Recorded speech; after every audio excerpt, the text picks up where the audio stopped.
আসসালামু আলাইকুম।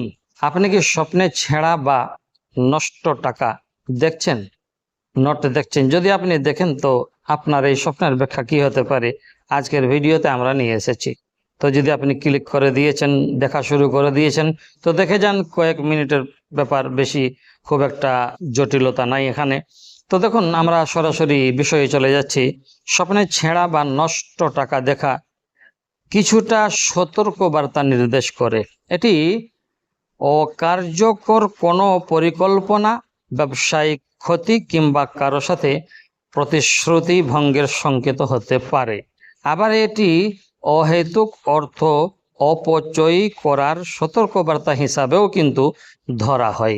এমন স্বপ্ন দেখলে অর্থনৈতিক সিদ্ধান্ত গ্রহণে সতর্ক হওয়া উচিত। তাই আপনি বা আপনাদের মধ্যে কেউ বা যারা এরকম স্বপ্ন দেখে বা দেখেছে, তাদের কিন্তু অর্থনৈতিক সিদ্ধান্তের দিক দিয়ে সতর্ক থাকতে হবে বা সতর্ক হওয়া উচিত। আশা করব বুঝতে পেরেছেন। ওয়াসসালামু আলাইকুম ওয়া রাহমাতুল্লাহি ওয়া বারাকাতুহু।